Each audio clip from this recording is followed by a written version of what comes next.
Well, the Catholics are the new Jews. The Catholics are the new Jews. I mean, he didn't use a condom for all 7 of our kids. Technically 8, because my mom had a miscarriage. Oh, fuck. God damn. My name is O'Neill, by the way.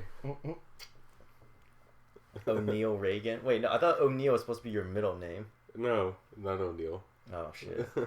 Okay, well, that shows just how much I know about Irish culture.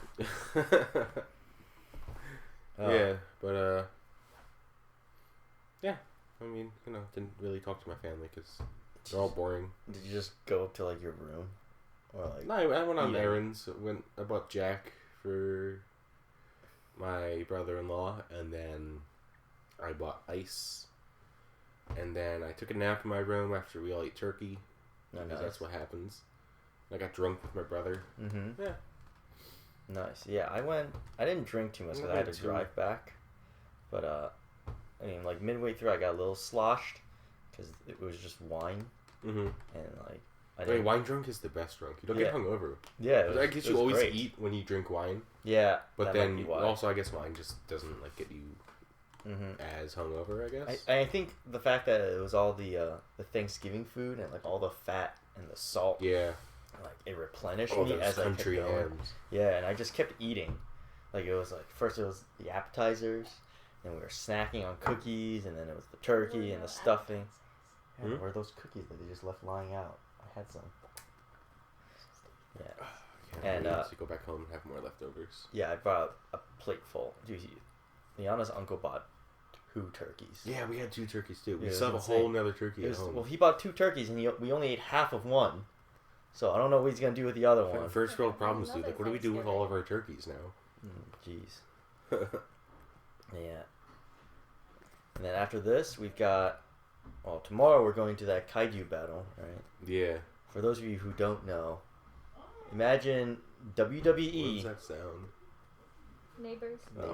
Imagine WWE and then Godzilla monsters fighting each other. And then you just mash them together and they fight each other on a big ring. And it's been going on for like the last 24 years or something like that. It's something insane. It's like 1997. Alright, well, let's just get the show on the road, huh? Yeah, let's talking about this boring bullshit. Let's do this.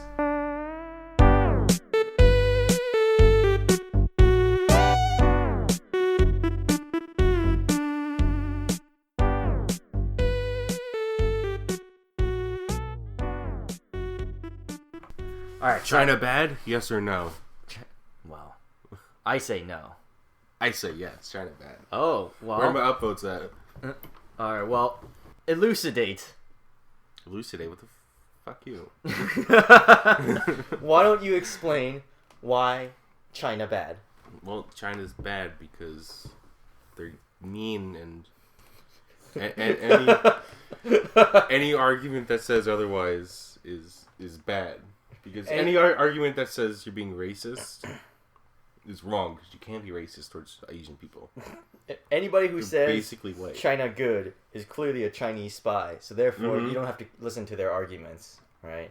The classic. Well, you're Chinese, American of course approach. you like China. Oh, my parents are Chinese, and they hate China. Well, that's because they're my grandpa still gives them shit probably about part that. white. Yeah. No, God, no. My grandpa still gives them shit about that. Oh yeah, your grandpa was like in the Red Army, right? Yeah, he was in the Red Army.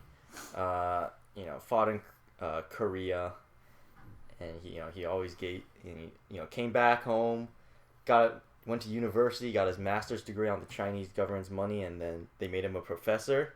So he's the Soviet or socialist success story, basically. Mm-hmm. But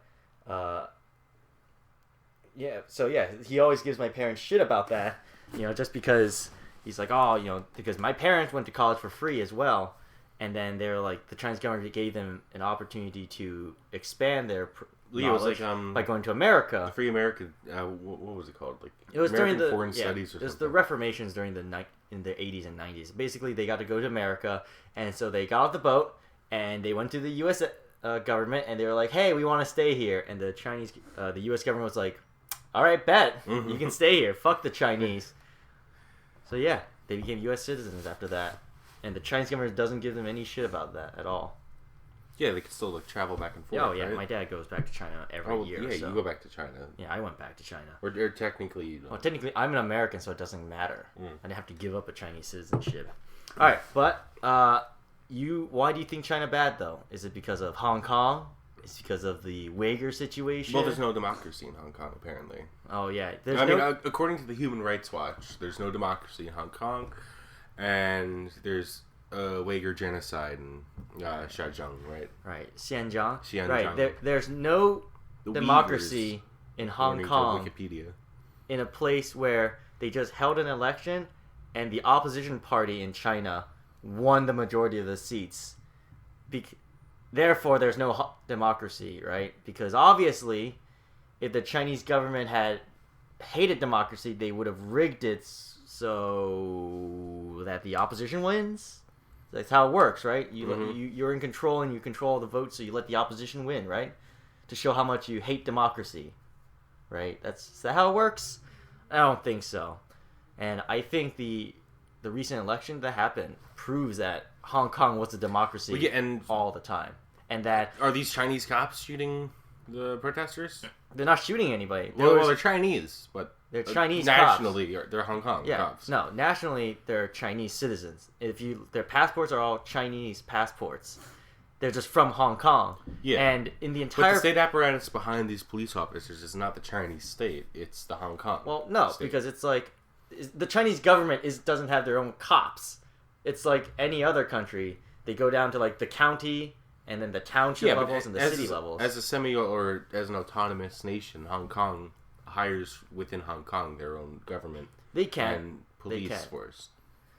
Well, it's like you pass the police academy and you get the option to choose. So obviously local Hong Kongers are going to try to work. Yeah, but it's not like China sending in troops. No, to Hong Kong. China didn't send in troops. The only time they did send in troops was as volunteers to clean up the roads after the protesters threw trash off an overpass onto cars and stuff. And everyone's saying, "Oh my God, those bulldozers are there to tear down Hong Kong." No, and it's like in Shenzhen, in the Olympic Stadium, they have all the like military equipment. Yeah, they're just picking up trash. They're literally just picking up garbage. And in the entirety of the protest, I think only 3 or 4 people got shot by the police. And I think it was like one person. One person died, but 3 or 4 people got shot, and that was after like the police were on the ground, they're getting beat. Well, they had bows and arrows and Molotovs and rocks and other guns. Yeah, and they were stabbing politicians. Yeah, let's be honest here. If this was America, they would have been shot on the first day. Oh yeah, they would have been shot before they even got out of bed. Oh god, yeah. Police, in America, the SWAT would just broke into your bed. God forbid we have any criticism of American police. Oh my god. No. People are like, "Oh, I'm anti-cop." Yeah. Unless they're Hong Kong cops. Well. Yeah. Oh, dude. One of my fiance's, one of her relatives, they announced that they were a New York cop. Right? Is that your family? Oh yeah. Yeah. One of Liana's family is a New York cop now. Mm-hmm. And I had to hold back so hard not to call him a pig or do like the oink oink. Oh, my brother's friend was over last night, and I found out like, oh, he's in the police academy. So I just turned to him. His name's Tommy. I'm like, oh, Tommy, you're a cop. How many fucking pig? How many black kids do you plan to shoot today? How many kids have you killed today? Hey, oinky pig. How many kids do you plan to shoot? No, it doesn't work. What do I say? I say shoot them. That's rhetorical. I'm quoting someone. I'm not saying actually. Fry them up in oil. Oink, oink. Definitely bring some barbecue sauce for the pig roast, though.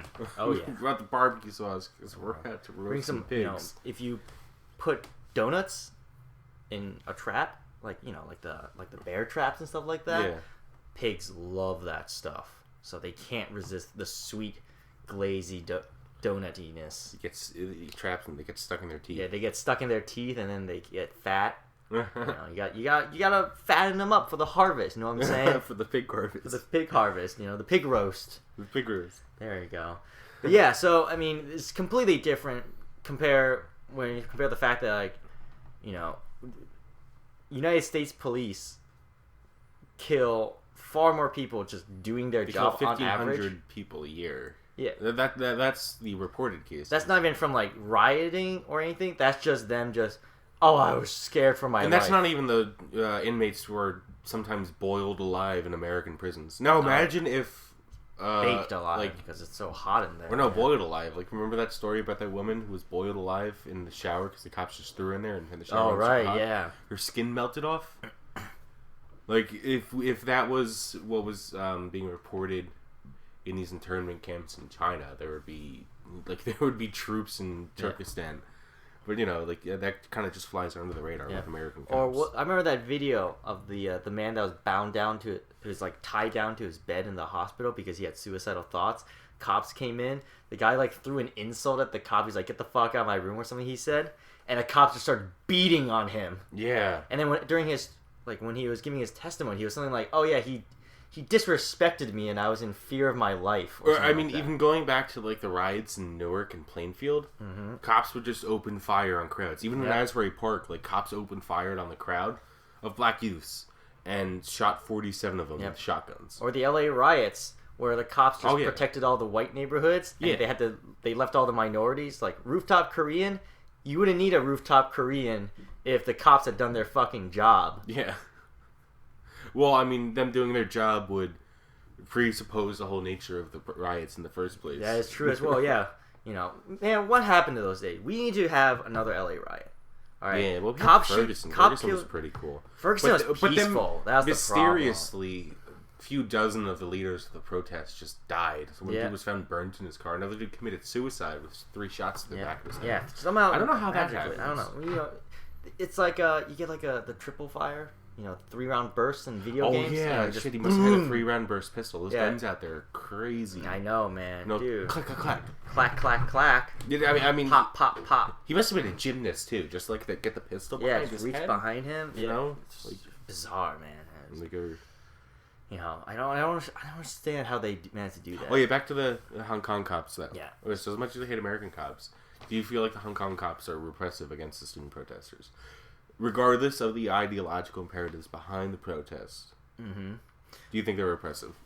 To just the average student coming out and saying, "Yeah, fuck China, I want to be part of Hong Kong." I think that for the most part, the Hong Kong cops showed a lot of restraint, and they had their job. They had those signs that were like, "Step back, we will open fire," rather than "Step back, we will arrest you." Yeah, and then they would actually move forward. And they really demonstrate a lot more. Well, also, they were obviously not very skilled at their job, right? You saw a lot of them where they would just break up and you just have a single cop by himself trying to arrest people. I mean, in America, remember the Ferguson riots? They had Black Hawk circling with the Department of Homeland Security. Yeah. And then you had those squads of ex-special forces carrying M4s walking down the street. In full... The 3%ers, you mean? Yeah, no, full... Well, the 3%ers were there too, but the cops themselves. I mean, it's just... remember how they had the gas masks? The full military uniform. The full riot armor. And then the MRAPs and the APCs rolling in behind them. No. And for what? 50 to 100 people?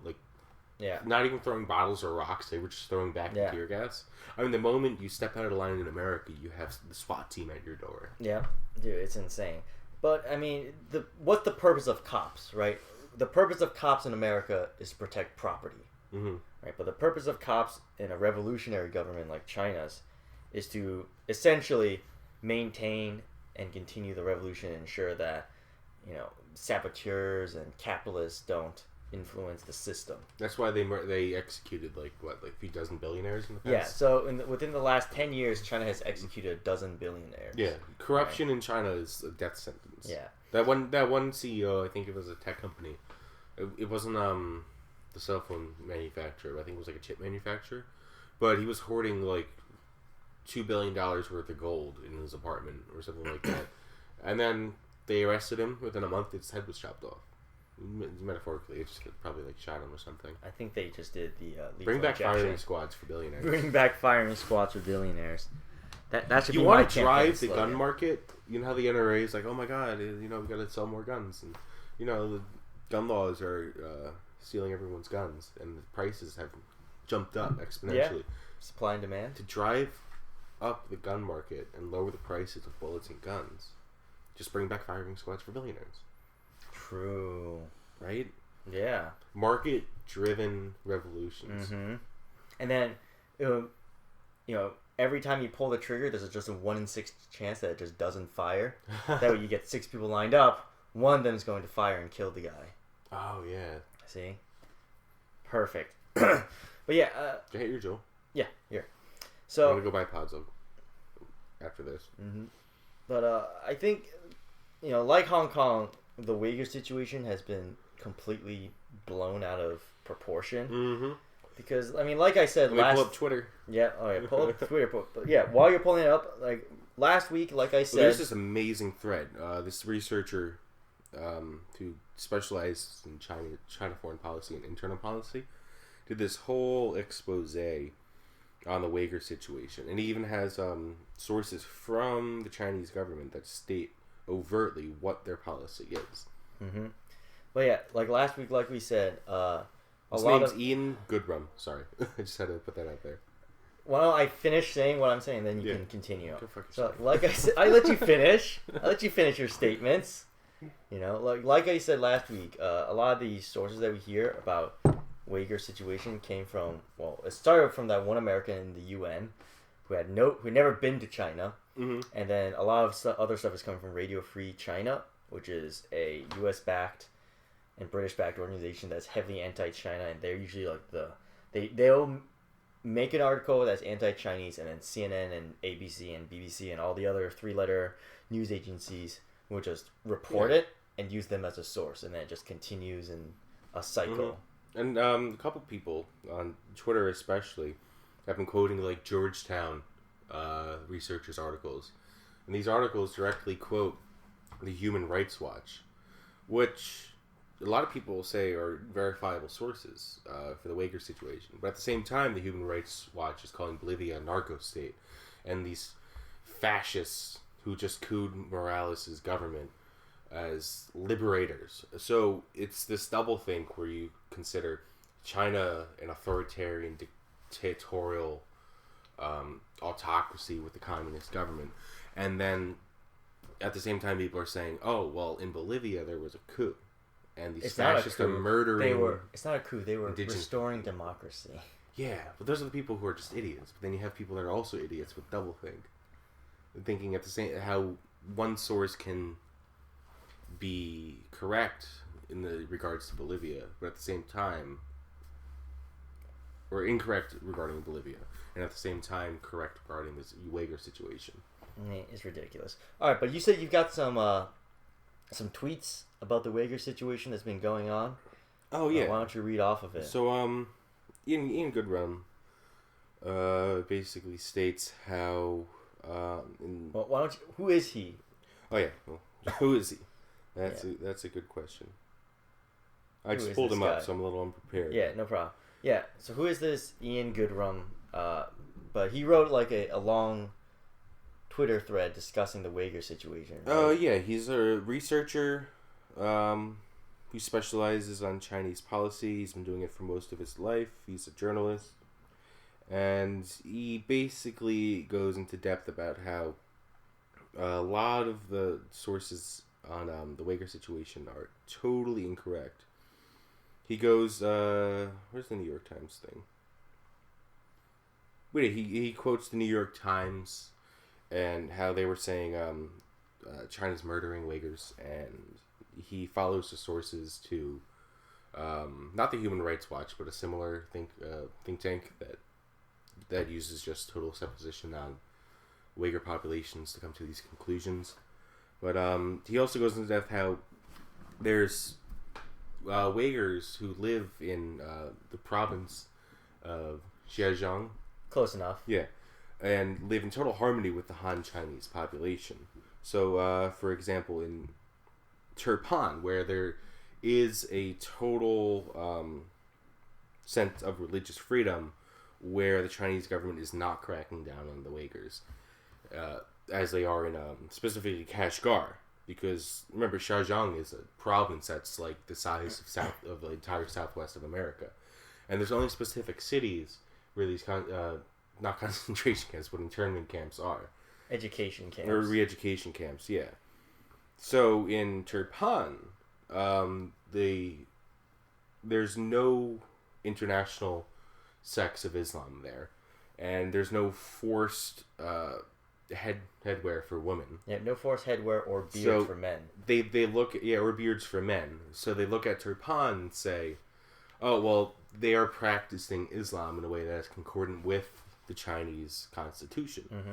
But then specifically with Kashgar, the imams sent out tens of thousands or thousands of fighters to fight with ISIS in Syria, and then they do have mandated headwear and beards for men, and they totally reject any sense of unity with the Chinese government. So, looking at the people or the Uighurs in Kashgar, the Chinese government says, well, we are going to crack down on your ideologues that are running your cities here, or your towns, or your religious institutions, in order to bring them in unity and harmony with the rest of the Han Chinese people. Yeah. Those cities... they're gone. A good point, though, is that it's not totally benevolent, or not every Han Chinese person is benevolent, since that there's still racial discrimination. Like, they have, for ethnic minorities, what is in America where they put more like black people in affirmative action? Yeah, there is affirmative action for ethnic minorities where they get placed above Han Chinese people, and there's a higher rate of acceptance to accredited universities. The national exam for in China, the ethnic minorities have on average a 20 to 30 points lower requirement. Yeah, that's what he was saying. To get into a university than an ethnic Han Chinese person. Here, you finish your bourbon? Yeah. So, as China is trying to build unity and harmony with the rest of China and the Han Chinese people, there still is, just as anywhere, a sense of racism. Racism and there's disunity. Always going to be. I mean, the problem is, like, we really only are capable of forming bonds and recognizing up to 150 people, right? We found that's about our limit. Oh, really? Yeah. That's why also, like, the military structure is this way as well. It's, 25 to 150, 25 for a platoon, and then up to 150 for a company, because that's an insular unit. And once we get out of that range, we stop recognizing them, right, as friends or able to form relationships, essentially. So as long as humans exist, there is going to be a little bit of racism and prejudice against outsiders, essentially. And it can be about anything. Religion, where you're from, your skin color, doesn't even matter. I mean, Europeans, weren't... Half of Europe wasn't considered white in America until the 1950s. Irish people weren't considered white. Italians weren't considered white. Germans weren't even considered white up until, I believe, the 20th century. Mm-hmm. Right? So that sort of discrimination is always going to happen. Anglo-Protestantism. Yeah, waspiness. Waspy slave ownerness. Yeah, I mean, so like... Hey, you're looking. Yeah. So any sort of discrimination is going to always be present under racism. But the kind of discrimination that happens in China is far less than the kind of discrimination that happens in America. Because, one, it's never been institutional.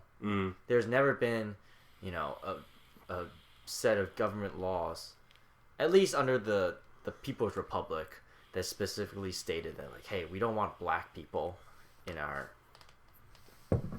country. Yeah, or in our businesses or schools or towns. Yeah. We don't even want to recognize black people as people. Yeah. Remember, people's grandparents still remember the Jim Crow era. Yeah. So, and, when... Big talk coming from Americans. I mean, it's crazy. I mean, who's the black football player? Oh, Paul Robeson. Paul Robeson said that the first time he felt like a human being was when he went to the Soviet Union. Slava rolls. Yeah. Oh god, when he sings the Internationale with that deep baritone voice of his, the deep bass voice of his. Ooh, gets your loins all wet, doesn't it? Trippy down there. Like, oh, Paul Robeson, carry me over your yard line. Yeah, but what are you saying? Is that everything from the Twitter thread? It's pretty in depth. He goes on for about like 70 tweets. Holy shit! Pretty much an art. I hate when people do this. They just do a Twitter thread instead of like an actual article. Yeah. Honestly, at that point, you should just link an article that you write. Oh wait, Threadly. There's something that actually like turn Twitter thread into an article. All right. But Make a note. We'll get that for next time. yeah, next time we'll talk more about the Uighurs. But yeah, so next time we'll talk more about Goodrum's discoveries on the Uighurs. Okay. But so we know that while no Uighurs are being killed, or Uighurs are being killed, but they're terrorists. They're not being just gunned down in the street. Yeah, there's no genocide, there's no cultural genocide. Yeah. But there is racial discrimination against the ethnic Turkic population in certain parts of Xinjiang. Yeah. Well, it's not even racial discrimination because that would imply that there's just like, we don't like you just because you're a Uyghur or you're a Muslim, really. But there's 10 minorities in China that are Muslim and they don't have like the they don't have difference any between problems. Turpan and Kashgar. Yeah. So there is police suppression though in these parts of China where radical Islamism is prevalent, and there is detainment of Uyghurs without trial, but these are all based on Western premises and Western ideas for what proper law should be. Mm-hmm. Which we half the time don't even follow ourselves. Yeah, and these re-education camps are a cultural thing for China because they come from Mao's days, where even people that were 6 years old to even 25 years old were put into these re-education camps to learn the sons of proper kulaks. ways of proletarian uprising or proletarian revolution. Yeah, the sons of wealthy people would be sent to, these camps, and they would be learn about basically the atrocities that their families commit and the oppression that their families commit. Yeah, on a so day-to-day basis. if you're part of a mosque that practices these radical sects of Islam, you're going to be sent to these re-education camps to learn the error of your imam's teachings or the error of your practices. Mm-hmm. And during that time, they'll usually also teach you a trade because the Chinese government understands that lack of education and lack of basically upward mobility and financing and But they're trying to stifle the causes of separatism. Not even radicalism, because desperation leads to radicalism. Because they're separatists, right? Yeah. They're not necessarily reaching for an Islamic state. They're just separatists. Mm-hmm. So behaviors that lead to separatist thoughts, they're trying to stifle by giving people the means to overcome their alienation in China. Yeah, that's why they'll take. So these people are poor. Like, this is a poor part of China. Mm-hmm. It has not fully realized its socialist revolution. It's still market socialism. It's not even that. Sometimes parts of it has. It's just the technological level and the education level, right? Yeah, that too. Because most of the developments that happen in China are eastward and they're spreading out because it's a centrally planned government. So it's gonna start in places like Shanghai and Beijing and then reach other cities from there. Yeah. So they just need to basically just bring the people up to the modern era. Mm-hmm. And they're teaching them Chinese, but they're also giving them textbooks in their native languages. Mm-hmm. And once you go home, you can speak in your native language. Yeah, you have to learn Chinese. It's like how you have to learn English in America. Yeah. In our schools... They're giving them the tools to overcome their alienation. Mm-hmm. It's just America just does it much more subtly, and because it has the luxury of time to bring people up to the modern speed. Mm-hmm. China needs to modernize now, right? Otherwise, how do you think they managed to bring basically an agrarian feudal society, and then in 70, 80 years... Yeah, like 1 billion people in like 50 years? Yeah, up to more than 1 billion people in 50 years, and then bring it up to a technological level that they can challenge America. That they overcome America. Yeah, in some cases even overcome. I just want to say how any sense of judgment on China's practices with the Uighurs are Orientalist and whitewashed, because we don't live in China. We live in America. Our focus is on American policies. So any of these policies are not overtly fascistic, and they're not, are China's problem. We have to let China sort out their issues with their people. So injecting our version of jurisprudence on the Chinese is racist and essentially. imperialist. Imperialist. I mean, Cultural I imperialism. thought it was really funny when I read Marco Rubio's statement on it, where he was basically just like, China needs to stop interfering in the internal affairs of the United States because our treatment of Hong Kong is an internal matter.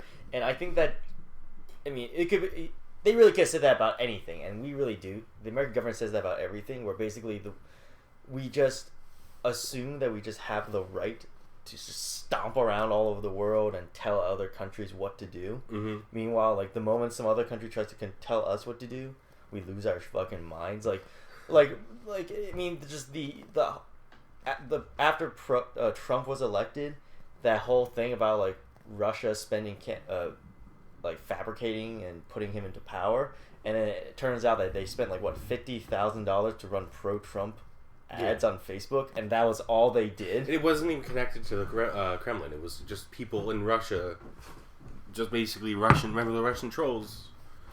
Damn, that was like 3 years ago. The Russian and trolls. we're still talking about it today. Yeah. We just America is probably the most hypocritical country in the world. Yeah, like I mean, it's insane. China. Well, no, I'm not even going to talk about public transportation. I would love to talk about public transportation for an hour. Yeah, but but that's enough about China. But real quick, like, all those fake Twitter profiles that came up out of nowhere. The Twitter bots. Yeah, the Twitter bots. Like, it's all these right-wing people that, like, literally say in their profile, United States Air Force, Langley, Virginia. And it's like, I am a Bolivian and I fight for human rights. Yeah, I am just that's right. I am just a Muslim girl fighting for peace in the region. Fuck Iran. Yeah, or it will be like, this will be my last transmission, and then it turns Following 0 people, 3,000 followers, 0 posts on Instagram. Yeah. Or it would be like made 1 month ago. What's the other one? I love the fake journalist thing that happened. That was where like 7-8 of them showed up. Where they'd be like, "I'm in Syria right now," and it would be like some teenage girl and be like, "I'm in Syria right now. They're bombing the city as we speak. The troops are a block away. This will be my last transmission. Americans, if you can hear me, please help me." And then a week later, they're on the Ellen DeGeneres show. Who's a war criminal? Yeah. But and then it's like the white helmets where you have the behind the scenes where they're like literally taking off like their ISIS insignias, putting on like white helmets, and be like, "Oh, look!" Or like the one, look at this bomb we just set off. Assad did this. Or they would show like pictures of them in like war zones, and they would be like pulling people out of the rubble. But then they would be pulling the same people out of the rubble for 6 months. Mm-hmm. Well, I think that's because America targets the same people over and over. It's just the same girl getting pulled out of the rubble every single time. Because everywhere she goes, America's like, well, she's an American. She's gonna kill her. Remember, America did kill more people through collateral damage in Syria than ISIS did in its totality. That would be. Oh my! Can you imagine being that poor girl for 6 months? Every time you go to like a new bunker or some basement, it gets bombed by Americans. Every time you go to the bathroom, she has like a drone strike. And then like the white helmet people pull you out and like, oh, it's you again. Oh, tisk tisk. Oh man. You think she goes to like a new place and they recognize her? They're like, oh no, get out of here! You come here, we get bombed. Get out! You are haunted. Yeah. The Reaper follows you. The Reaper follows you. And it's just some like douchebag in Nevada that's like getting drunk in his little trailer, just bombing random people like it's Call of Duty. And he goes home and posts on Twitter like, haha, hey guys. Or you think he like follows that little girl and he's like, no. So that's the new safe house. Not anymore. Or he's like, what's Sasha up to today? Oh, she's doing math homework. Doesn't look like it. Oh, her mom is pretty hot. Yeah. Zoom in on that. Why didn't you turn in your homework? Oh, sorry, teacher, but it got blown up. That's the 3rd time this month you said that. Puts hands on hips. Oh, you. And then Jimmy, or Corporal Jimmy, or Airman Jimmy's jerking off in his trailer. Just bombing these people. Eating Domino's pizza. Hell yeah. On some Air Force base. Oh man, the AC's out. That sucks.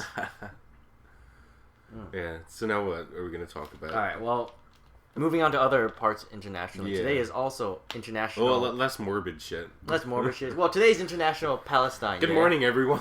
Yeah. How was your commute to work? Soccer just got blown up for the 10th time this week. Oh, man. Oh, well. I'm sure the White Helmets will wreck you again. But yeah, today's International Palestine Day. Documentary. So, Director's a pedophile. So, yeah. We're going to talk about that later, though. Sorry. Yeah, Roman Polanski, yeah. Yeah. So, but, like I said again, today is International Palestine Day. And it's also Black Friday. Mm-hmm. Which, you know what that means. It's the yearly Amazon strike. Hmm. So this time, it's in Germany. So German workers... Hit the jewel. Yeah, you can just take it. You don't have to ask. I don't want to reach over you. But yeah, German workers... Yeah, so German workers went on strike again. Last year was the French, and this year's the Germans. They had their time. Right? And basically, they want better pay. Right? And so, what better day to do it than on Black Friday when everybody's buying shit? Right? So, sorry, little, I don't know, Johan, you're not going to get your, 1 day shipping on your order of, I don't know, fucking bratwurst. It's like the South Park episode where they literally quoted Marx, which is really absurd. What? Which episode was this one? Exactly a year ago. They quoted Marx in the last 2 episodes where it was Amazon Prime Day and all the workers went on strike. And they opened up the episode with company store. Like, sold my soul to the company store. Oh, shit. I need to go watch that. Oh, now. yeah, haven't seen that? Uh-uh. I mean, South Park's pretty edgy, but I was like, what? They're quoting Marx and showing everyone heroically overthrowing Amazon. Jeff Bezos. Like, what? It's wild. But, even in Staten Island, though, the workers for Democratic Retail Unions, something like that, have been marching for like a year now and going on strike like every few months at the Staten Island warehouses. Oh, that's good. Fuck and them. I like Staten Island, Carteret, and Monroe Cranberry have the largest and densest population of Amazon warehouses because these things are entities. Like they'll just pop out of nowhere and take over a city block. Gigantic. Like the one in Edison, like. Yeah, it's absolutely gigantic. Like 6 months, like I remember we went to that hookah bar, and 6 months before we went there, I drove past there because I went to the hookah bar with Ali, and it wasn't there. But then, just a few months later, it's all of a sudden this massive superstructure, this alien thing just lands in your neighborhood and takes over. Pushes little out tentacles the reaching out, pulling in 2,000 to 4,000 workers, and absorbing it into like a symbiotic parasitic relationship. It's disgusting. Yeah, you worked at the parasite known as Amazon, right? Yeah. You want to tell us about your experience? 6 months. Yeah, you want to tell us about your experience there? Oh, I was drunk for half of it. Yeah? Well, like, what did you do? Well, I'll first start out just describing my daily routine going to Amazon. They give you a lot of PTO, so I would get up and get to work 15 minutes late. I think take a shot of whiskey before I run in. Go in, clock in. I have awful that you have to drink. Yeah.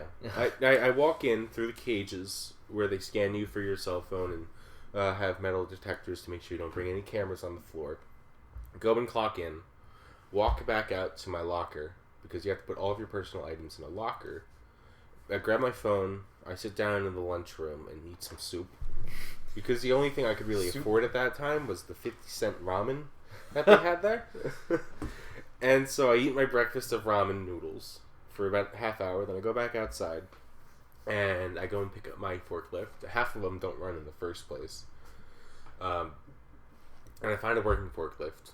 I go to my station and my boss says, "Oh, okay, Mac, you're here. Go with Jimmy over there. You're going to be stacking pallets for the rest of the day." And we'll be stacking pallets at 20 feet high. The towers would fall on top of us, but luckily we have cages on top of our forklifts. And then break time would come. That sounds like an OSHA violation, right? Oh, yeah, it is. The whole warehouse is an OSHA violation. All these people getting injured. The Robbinsville warehouse, it was the sister warehouse to ours. I was in Cranberry, and it was like 5 miles down the road, 5-10 miles down the road. And there, in 2015, well, the most notable incident was the bear spray exploding on the conveyor belt, where a package got crushed in between the conveyor belts and the rolling things and exploded And then the entire warehouse had to be cordoned off and shut down for a day to cleanse it of bear mace. Oh, God. And I think like 30 people got sent to the hospital for exposure to bear mace. But in 2015, when the warehouse opened, 2015 or 2016, a girl got her scalp ripped off because her hair got caught in the machines. Holy shit. And then they kept the warehouse going as they were trying to pull her hair and flesh from the conveyor belt and loading her onto an ambulance to get her out of there. All the blood splattered all over the floor. God damn. And then I think it was in Minnesota or something, but some dude died on the floor. Oh, and had a heart overworking attack. too hard. Yeah, from working 10 hours a day. He was like 70 years old and had a heart attack. And then they left him there for 20 minutes, and they kept the warehouse running as paramedics came in. They didn't shut down a single line. But then break time would come.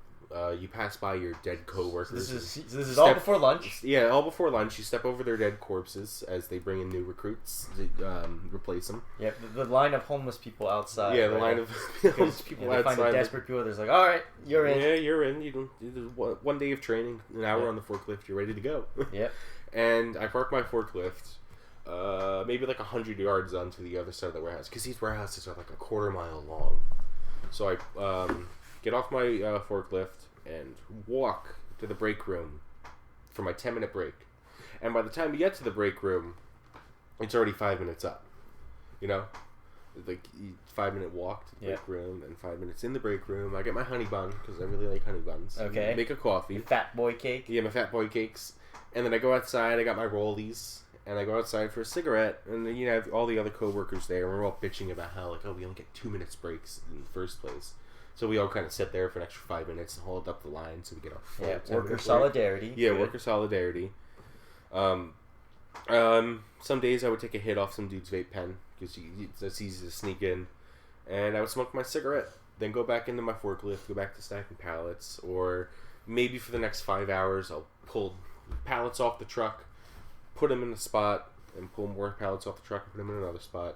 Because in Amazon, everything is standardized. So every single person is like an ant. Every single person does one job, and one job specifically for 10 hours straight. 12 hours when it's mandatory overtime during like Black Friday. Now it's called crunch time. That's the holiday season from... Yeah, they pay you overtime. Oh, they still do? Okay. Yeah. But it's mandatory, so it's not overtime. It's just 60-hour work weeks. Sometimes 70.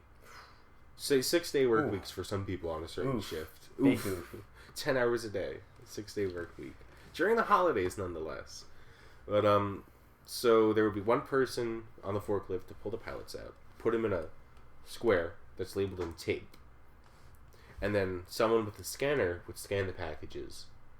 And then that's all they would do. They would unwrap the packages and scan them. And then someone on another forklift would take those packages, put them in an aisle that's marked off with tape. And then in this aisle, someone else will scan each individual package or pallet and load them into the system. So first you have the receiver, and then you have the second receiver who would scan each package and put them on a shelf. And then someone on another forklift would take those packages and put them in the actual aisle, which is those big steel aisles that are like 100 feet tall, and then scan it and apply it to that aisle to confirm that it's there. And then someone on another forklift, a fourth forklift, would take it and take that package and put it inside the section of the aisle, and then scan that aisle to confirm that it's inside the aisle. So this is for 10, 12 hours a day.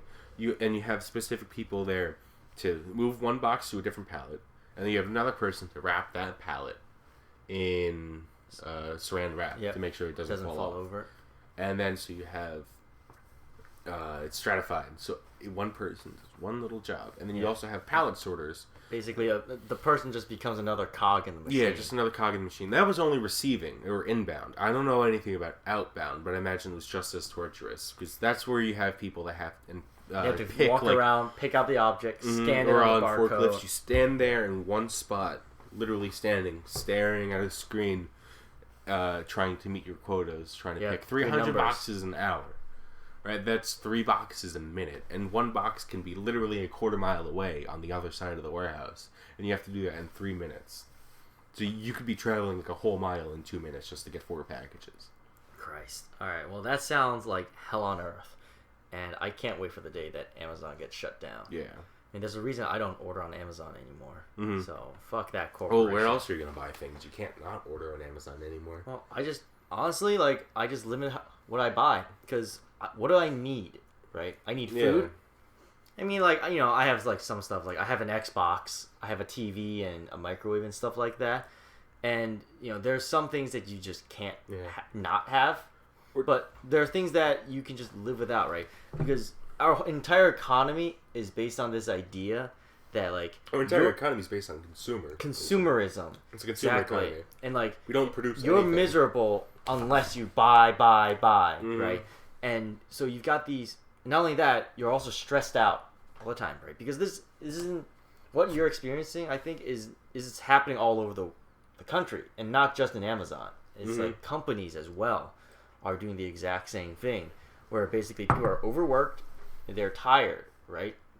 And so same thing at Wayfair. When I worked at Wayfair. Oh yeah. I remember Monroe is one of the largest, the Exit 8A. Yeah. Areas, Okay, the largest warehouse. And in that lawyer firm as well. You used to work there. Only difference was I could use my phone in those, and I could skip out on work and not do anything because I didn't really track quotas. Okay, yeah, but I mean, even in those cases, people are overworked to hell these days, right? And so when you're sad and overworked and tired, what makes you feel better? You buy stuff, right? You buy, and that pushes our economy, right? Well, and it's also that sense of forced obsolescence. Like, you literally cannot function in a modern society without the newest iPhone because everything's outdated within a year. Like, my iPhone 7 doesn't even work. I had the iPhone 5 for the longest time, and it just shut down and stopped working. Yeah. I'm thinking of actually just getting, like an iPad and a flip phone because I don't need all this connectivity to the rest of the world in order to, function and have a happy life. Yeah.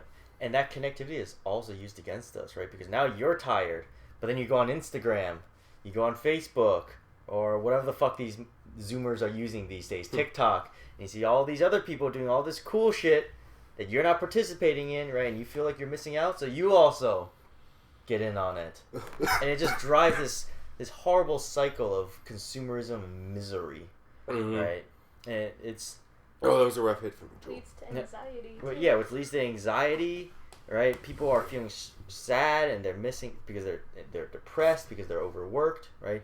It's basically what Japan is like right now is what we're going to be soon, right? Because in Japan, the average person works 12 hours a day? It's something insane like that, right? And it's a culture of work. Like, you're not validated unless you're overworked. Yeah, you're not a person. You're not fully real. You don't exist unless you work yourself to death. You exist for the company, but right? Even CEOs work themselves to death. Oh, God, CEOs having heart attacks there.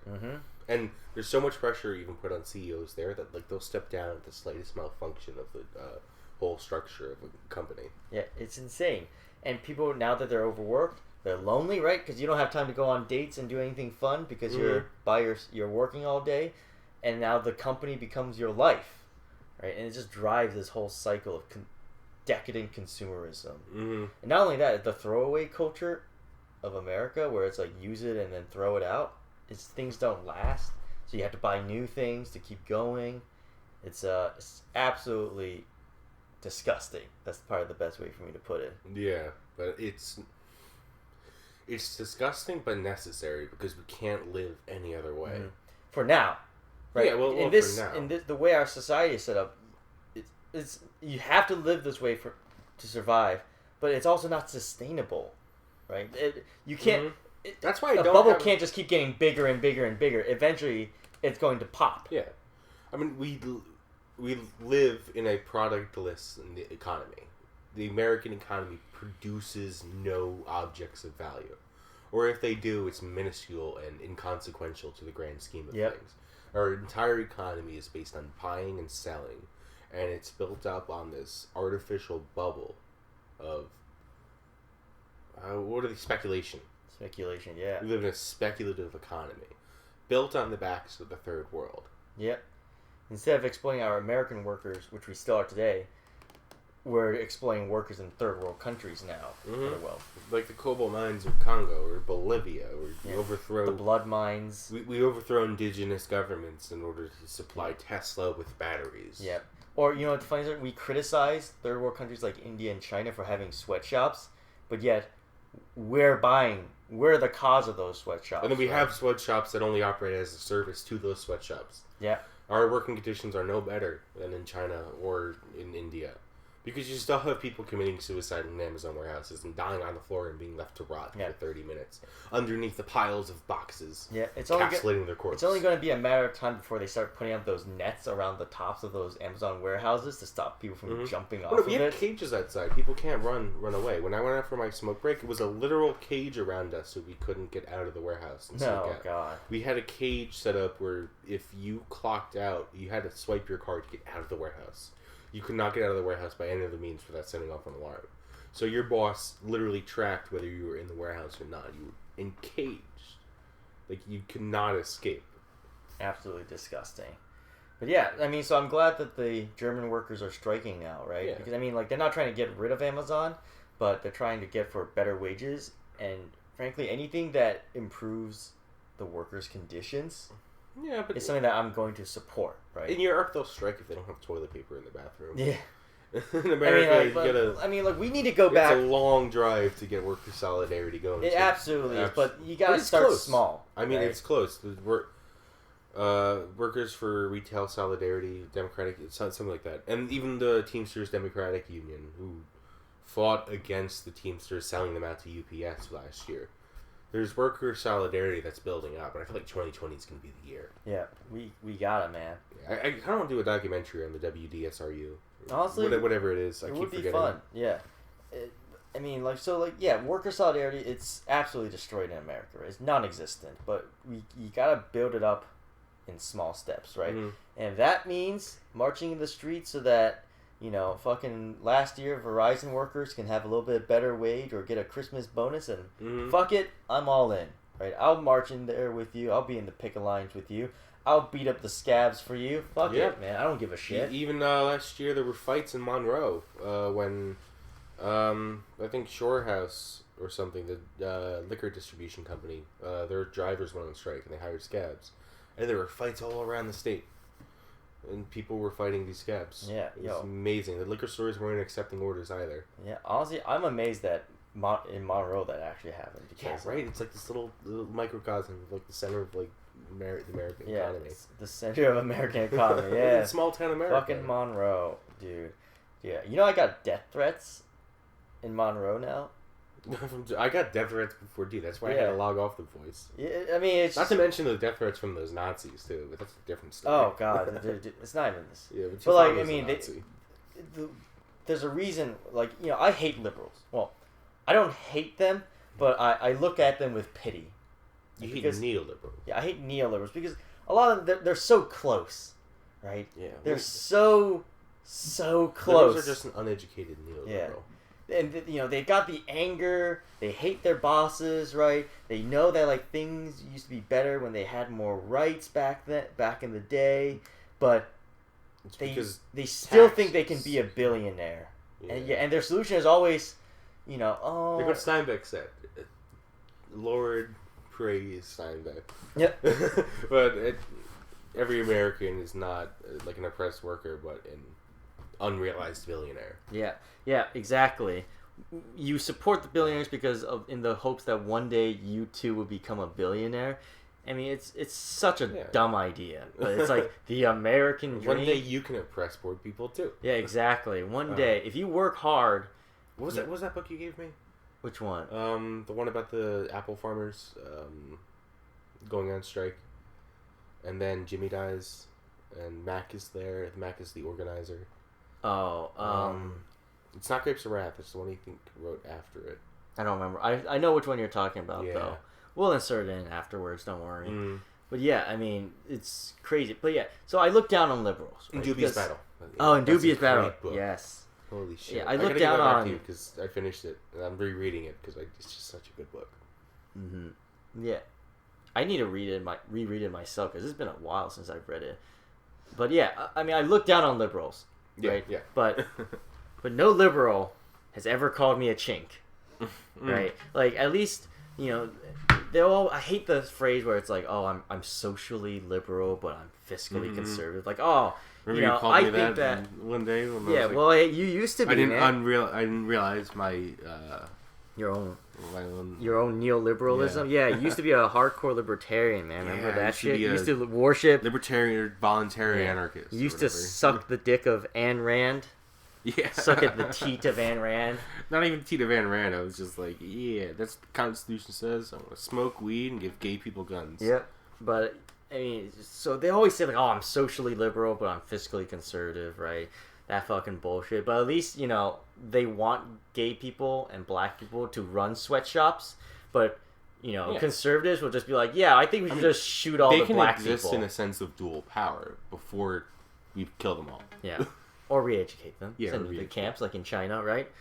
You know, but like the conservatives will just call you a chink or the N-word, and they'll just high five each other for calling you that. They'll be like, "Yeah, you really got him." You know, it's just dumb. And honestly, frankly, if I could kill all the boomers, I would. Metaphorically, in the boomer game. Honestly, I love that. Big okay, boom boomer. Yeah, big boom boomer. Honestly, I love that okay boomer has become a thing now. Yeah.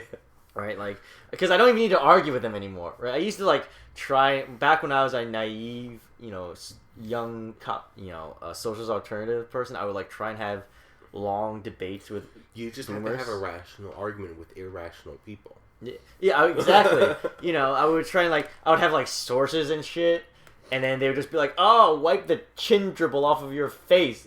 Libtard, and then they all be like, "Yeah, you got him! Oh yeah!"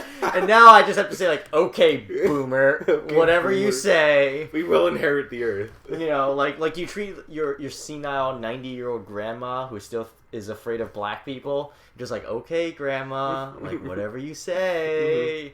You just say the same like thing. Like Vin's grandma Ruthie. It's like, yeah, exactly. You just in the city hall. It's like, yeah, I hate unions. They suck. You're just like, okay, grandma, you know, it's okay, you know, the KKK isn't here anymore, you know, the commies aren't here anymore, they're not going to hurt you, you know. Same thing with the boomers now. We can just be like, okay, boomer, whatever you say, I'm just going to let you talk, and I'm just going to say, okay, boomer, and just keep going. Okay, boomer, take your meds. Okay, boomer. And then if they're like younger in like millennial era, you could just say, okay, baby boomer. Yeah, okay, baby boomer, you know, boomer light.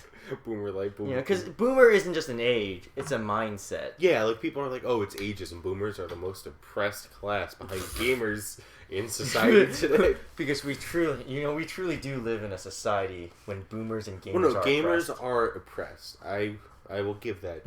You'll give that I stand with gamers in solidarity. Oh, man. You should read what was it, Onisan's his book. He wrote like this extreme neckbeardy book where basically this gamer neckbeard who wears a trench coat all the time joins the army and like fights all the chads and gets like the hot girl, and then he like rejects her and makes sure that you know that he rejected her. God. Has the internet historian made a video about that? Oh, I don't think so yet. Oh, I could do that. I know how to use Adobe After Effects. Dude, you should. Because that book, I watched a YouTube video about where like a guy goes through it, and it's so bad. Like it's bad. It's just bad. Right? I mean, I read Hypersphere, the one that 4chan wrote. Oh yeah, the neoliberal like singularity. Yeah, the neoliberal singularity about the hypersphere and the skeletons that talk to you, and that was bad. But that's basically Hayek, though. It is, but it's entertaining, right? It's entertaining. Yeah. It's like well written for what it's supposed to be, which is just nonsense garbage. But the thing about Onision is that like when he wrote his book, he actually believes it. He like 100% believes it, and he wrote in like multiple sequels to his books. Well, that's what happens when you like read John Locke too much. When you read John Locke, yeah, and you date a 17-year-old in your mid-20s. She's legal age, just like Baby Yoda. It's just like Baby Yoda. Remember, okay, Twitter has this idea too. If Baby Yoda, or Yoda's lived to 900 years old, right? Not this again. And Baby Yoda is 50 years old. What's 900 divided by 50? No, it's 900. 18. That doesn't make any sense. That doesn't make any sense. Listen, I've explained this math to you. You can't just divide 900 by 50. No, Twitter disagrees with you. Because let's put it this way. Let's put it this way then. If he is 2 years old. Stop with your colonialist interpretation of math. No. If Baby Yoda, you shut the fuck up. If Baby Yoda is 2 years old, by your logic, how old is he? He's not 2 years old. But if he was 2 years old, he would be an embryo. No, if he was 2 years old. Baby Yoda's 50 years old in Galactic Standard, though. If he is, 50, by your logic, if he is 2 years old, he would be 450 years old. How is he a child if he's, because he ages. Because in 900 you die, right? So at 50 years old, he's the human equivalent of 4 years old. I know you're just fucking with me at this point, but I get so mad every time you talk about. This is what our podcast is gonna be about. Dude, bitch about fandom. Shut the fuck. I mean, we can. It's our fucking podcast. Yeah, we can talk about whatever the fuck you want to talk about. You're want. still fucking wrong. No. And I know you're wrong. And I know you're looking at me. Yeah, and you know you're just fucking with me. He sent to the group chat, all these, equations that he wrote I literally did the math. And you're wrong. Yeah, I had to do the math. Yeah, I did the. I know you're fucking with me then, right. But I still did the math just because you pissed me off 900 so much. divided by 50 is 8. No. Did you see Jedi Fallen Order? Yeah, I've seen. That's the second sequel one, right? No, that's the game. That's not finished yet. Jedi Fallen. Oh, yeah. You see the yeah. We watched it together. Yeah, it's fucking janky as hell. South Park actually did an episode where they were trading Jedi Fallen Order for literal shit. Don't fucking change the topic when you're talking about Baby Yoda. You fucking... Baby Yoda. Baby Yoda's not 18.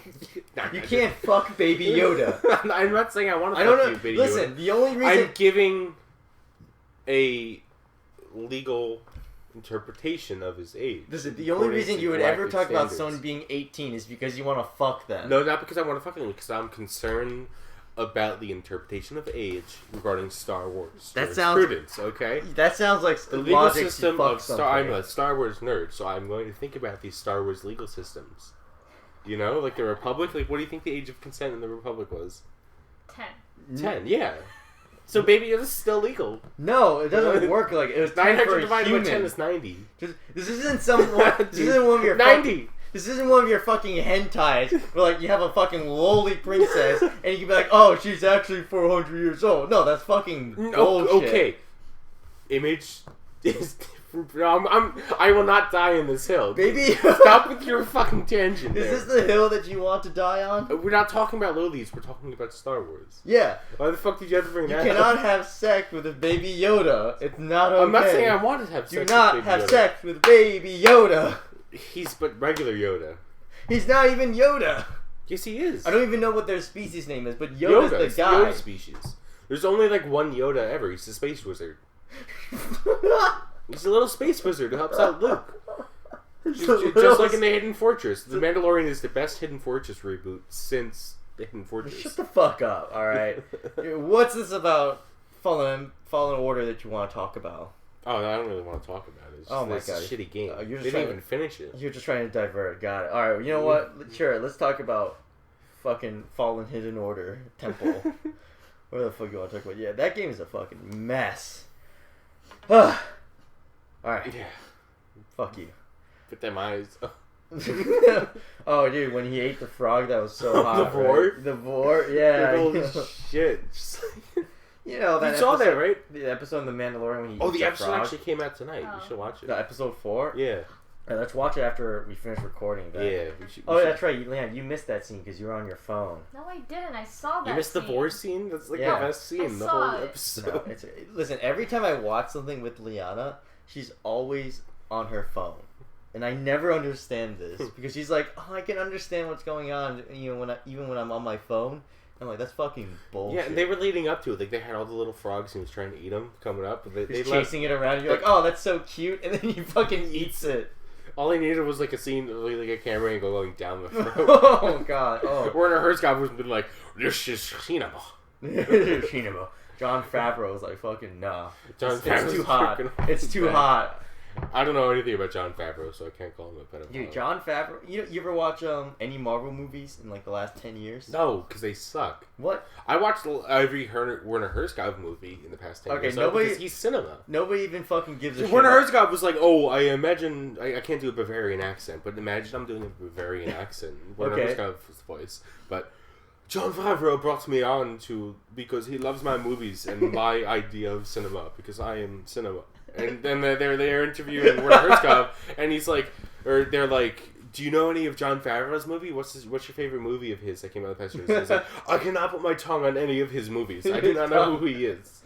Because Werner Herzog just comes in and calls him a coward for trying to use CGI, and he cries over the beauty.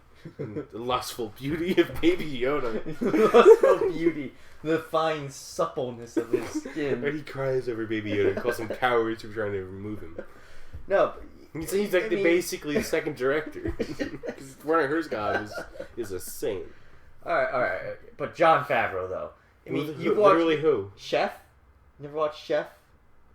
The chef guy who's miserable, so he starts a food truck making Cuban food, and he travels across America and records his travels on Vine. Isn't that Food Network? Yeah. No, it's not the Food Network.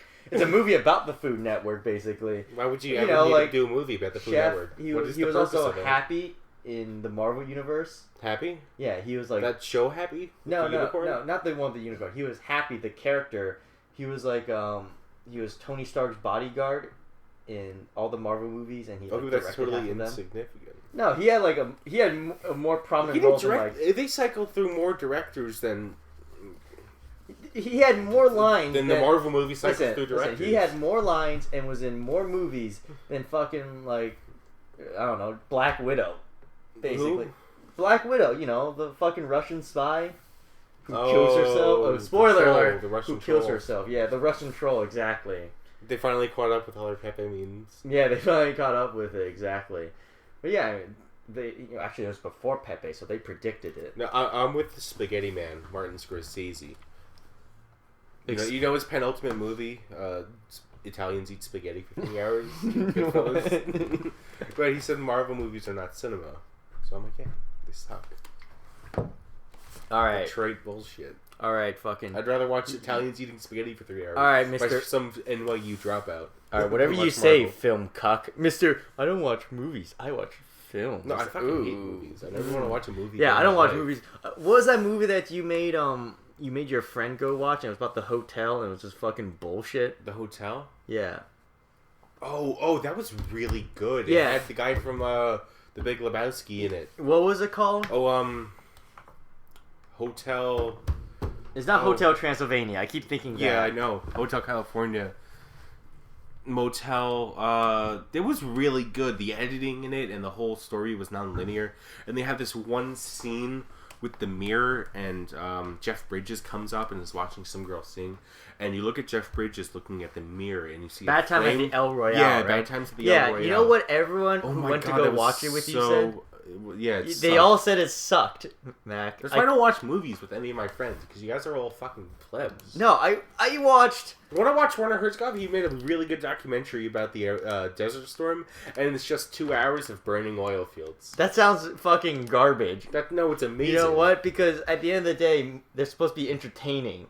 No, they're supposed to be encapsulating. Listen, there's nothing encapsulating. I'm not captured by the idea of watching oil fields burn. Well, it's because you just don't understand movies. No. That's why Jon Favreau hired Werner Herzog, and Werner Herzog doesn't give a fuck about his you thought...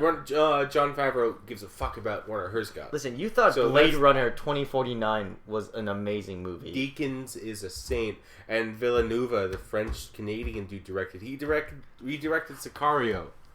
No, it's fun.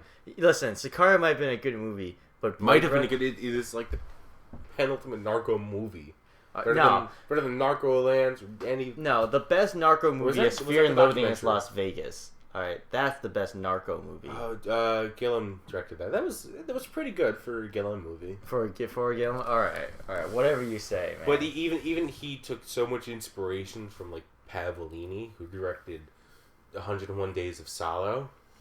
Listen, I just You've think... never seen that, but you want to watch it? No, I'm never going to watch any of these. Listen, I'm going to be honest with you right now. It's 2 hours of people eating shit. Yeah, listen, do you want me to pretend and be like, and then, like, never watch them? Or do you want me to just tell you the truth?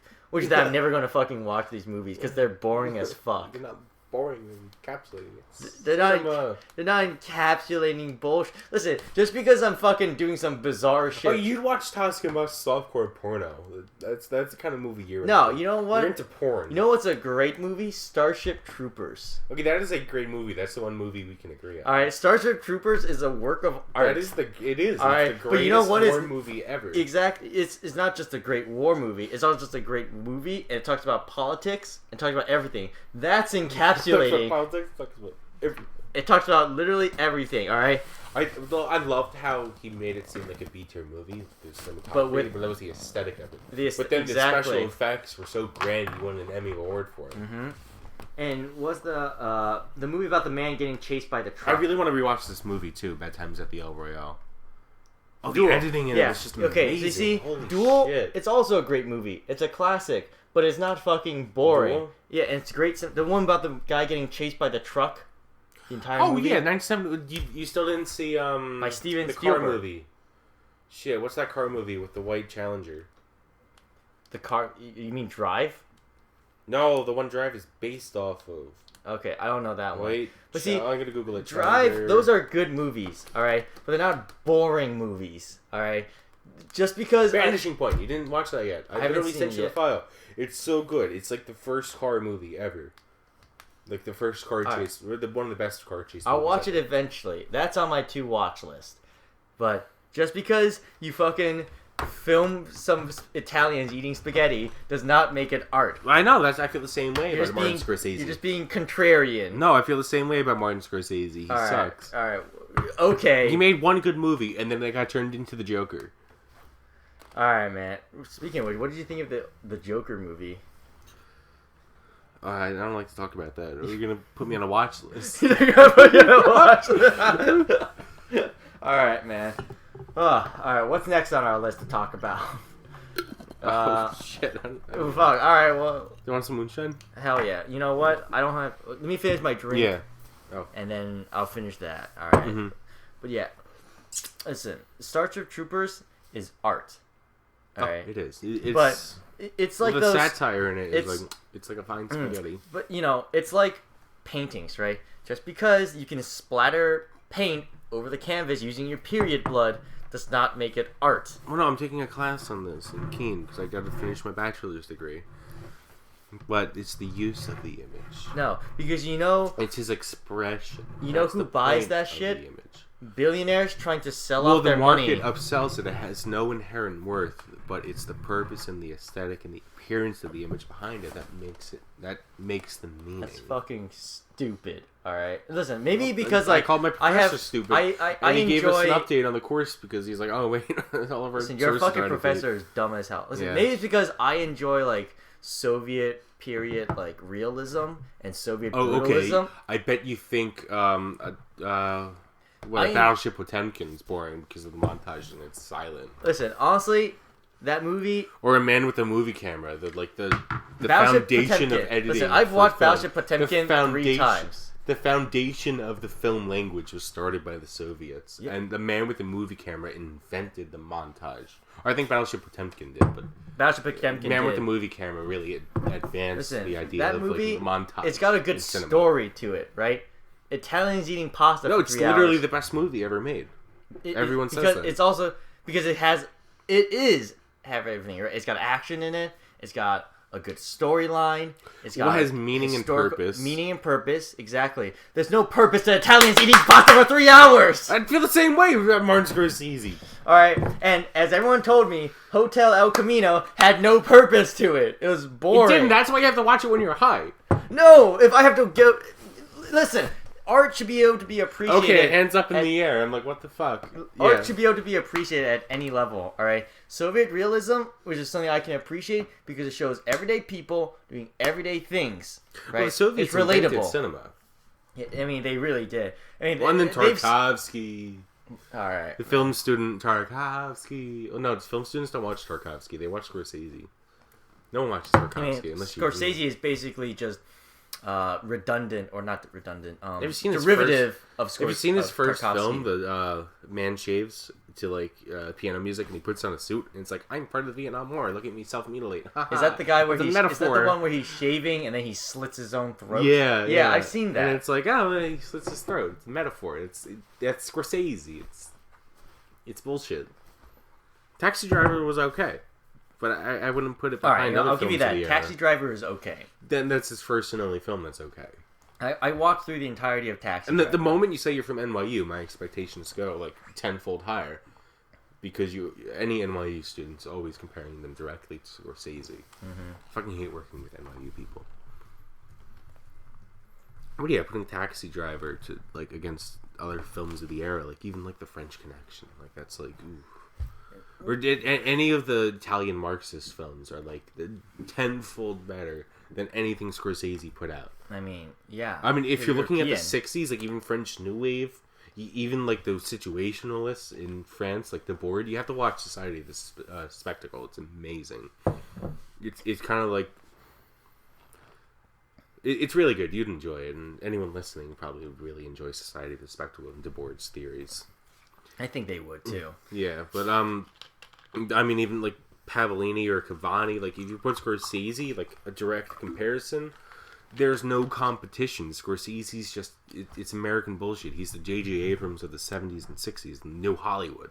And New Hollywood is directly derivative of French New Wave, except they only took the aesthetics of it, and they didn't take any of the meaning and purpose and the ideology behind French New Wave. I mean, because it's American, you know. Well, yeah, Hollywood literally. It's Hollywood is always derivative. All the communists got arrested and shot in the streets in the 50s, so they wouldn't make Hollywood something has like no Pavolini. subtlety to it. All right, I mean, like, it's always derivative of whatever other countries have made, and then Hollywood takes it and they completely fuck it up. Like, I mean, look at the Ghost in the Shell movies, right? Oh, yeah. Like the original Ghost in the Shell manga and the anime was always talking about like, what does it mean to be a human? You know, what is it? Can you tell a human from an android if they're exactly alike? Blade Runner. Or exactly like Blade Runner, similar to that. And then Ghost in the Shell came out, and it was just Scarlett Johansson doing fucking CGI bullshit for 2 hours. Who's a pedophile apologist? But it's like what we were talking about with Blade Runner, how if you actually adapted the book and use the ideas behind the book and apply them to film, it would just be a meandering black and white talkie about some dude obsessing over a sheep. Yeah. It would be nothing like Harrison Ford shooting people. It would just be some dude staring at some dude's owl and be like, oh, I wish I had an animal. Yeah, listen, Animals are pretty cool, dude. Ridley Scott, when he did direct Blade Runner, I watched the original, right? Mm-hmm. And well, which one? Because Ridley Scott so is I worse watched. than George Lucas with his I retconning. don't like.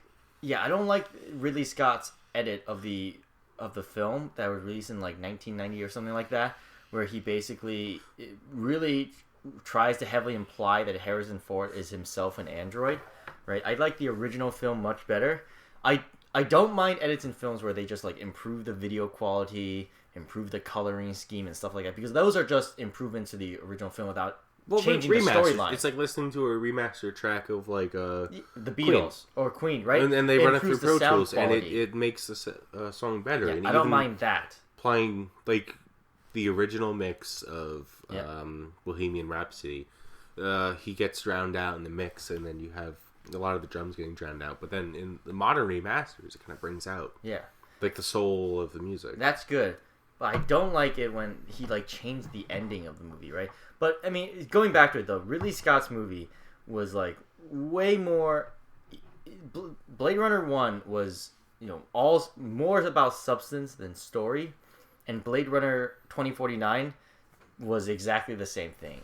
It was too much of like these slow panning shots about. Well, they kicked showing Ridley off, Scott like, off the set.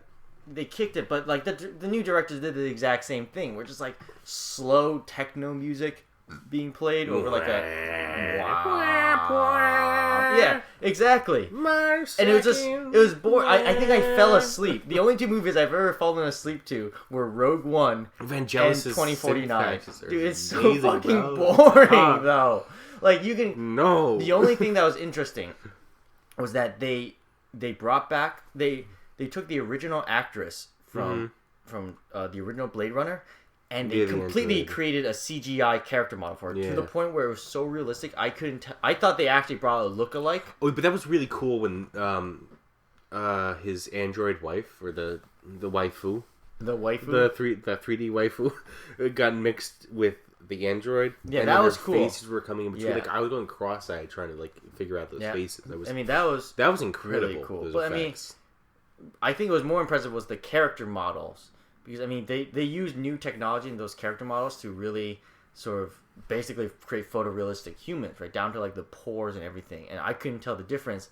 The only moment I could tell that it was CGI was when he shot this. Spoiler alert! Was when they shot the android in the head, and she did like the whoa, and she like did like the wobble thing, and just collapsed on the ground. And no human, when they get shot in the head, collapses like But that. she's an android.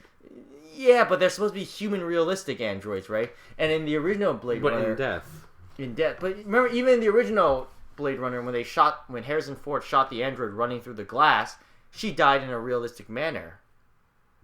That's because they used real people, but I like that aspect of combining photorealistic CGI, and then I guarantee they toned it back to that was the director's choice to say I don't. I think need this so. person to look like an android and a non-human. When The she thing about dies. there's problem was it's- you could argue that point, and I've it's heard the people argue division that, of right? humanity or what is a so-called real person and a robot. You could argue. I've heard people argue that point. Problem was the way she died was just too goofy. It looked like a cartoon character collapsing, and she did her body did basically like the wave, the worm, and she just like whoa, and she just collapsed on the ground. Which it ignores. First of all, it ignores physics, because if you get shot in the head, you fall using the force of the bullet. Right, the force of the bullet moves your head. So it just looked weird, and it just brought me out. And that was the only thing I remember from that movie, because I basically fell asleep for the rest of it. Oh, really? I fell asleep for half of it too. Though. It was I had to go back and watch it again in theater. I only remember the only thing I went alone too. What I It was remember it was the greatest experience ever. Really, you went back? I went back and watched it alone because I was just like, I really enjoyed it. No, It was like the last day of showing though, so it wasn't weird like some dude going to the movies okay, fucking like premiere alone. fucking sad. Yeah, sad I was boy. like the only dude in the theater. And I met some dudes outside. We were talking about like set design, Yeah. all the different movies, set designers, and Blade Runner worked. I No, worked on the only Star thing Wars, too. I Like remember the original though. up to that. I only remember up to when Harrison Ford is in that hotel. Mm-hmm. No, he drowns the other guy in the ocean. I remember up to that point, and then I just lost it. I think we were really high too. Yeah, we were actually. You know what? I was also really high for Rogue One. So Oh yeah, Rogue One. I was. You were dead asleep. Dude, I was. Oh my! I I think- made those edibles. Yeah, I ate the edibles. We got up to the point where we watched. Remember, I cut them with a samurai sword. Yeah, dude. Because we didn't have a knife and they were frozen Yeah. solid. I think we were coming home from a show too. We were. I got up to the point where in Rogue One, I got up to the point where right at the beginning of the movie where the main character's in this land walker, and it gets stopped and the rebel pulls her out. Right. I fell asleep right there, and I don't remember the rest of the movie. That was like the beginning of the movie. Yeah, it was like the first 15 minutes I passed out. Because the first 15 minutes was so boring. Yeah, Rogue One was okay. Mandalorian though. The Mandalorian is good. Alright, you know what? Why don't we just call it an end to this episode? Well, do we have anything else to talk about? How long are we going? We're on like an hour and a half. Yeah, we're on an hour and a half. How long right was now. the other one? An hour and 20 minutes. What else do we have to talk about? We covered everything that we have on our list, and then we got sidetracked by talking about movies for literally Because half an hour. So obsessed about Baby Yoda. No, I'm not obsessed. I'm upset. Alright? Like, Okay. it's just bad math. I mean, like... It's correct. Because 90 divided by 50 is 18. Not 18 is 18. Okay, boomer. Okay, boomer. Whatever you say. Alright, Well, well... we didn't finish talking about Modern Tantra Voice. I mean, what else is there to talk about Monroe? It's a fucking shithole, and I hope the whole town collapses into the ground Yeah. and just gets enveloped in a sinkhole. Alright? I mean, like, honestly, that town's gonna fucking fall in a couple years. Like, with the way it's being run right now. Mm-hmm. So unless like Cobb or some other people, you know, some new blood gets in on there, that whole I town. think Cobb's gonna run for. He's talked about it. Really? Yeah, Cobb's our old friend from Monroe. So I hope. I thought didn't he like travel the world and like. Yeah, see all so these he and different I people joined the National Guard together, and he was to be sent off to basic, Mm. and they basically said like, "Oh, you have to go to basic," and he says, "Well, I don't want to go to basic," and they said, "Tough luck, you're going," and so he said, "Bet, watch this," packed up his bags and went to Europe, disappeared, started from London, went all the way to Turkey, lost all his money and couldn't get back to America. Spent I think like 4 or 5 months in Turkey, basically just working. Finally, he messages his parents and they pay for a plane ticket back home. And during that time, the National Guard basically gave up on him and just dismissed him. So he never had to go to basic, never got in trouble, never got any shit for it. So he got out of that scot-free. That's how you fuck over the government, people. You just fly to Turkey. Fly to Turkey. They don't. They have no expedition bill. Oh really? Yeah. Is that why he went to Turkey? No, I think he's just dumb. He just ended up there. Oh, that's funny. All right, guys. Thank you for listening for this week. This is. Did we decide on the name yet? I guess Red Star Radio because we decided on the last one. This is Red Star Radio. Thanks for listening. Bye. Unscripted, untethered, Dunkin' Rants. All right. Peace. Peace.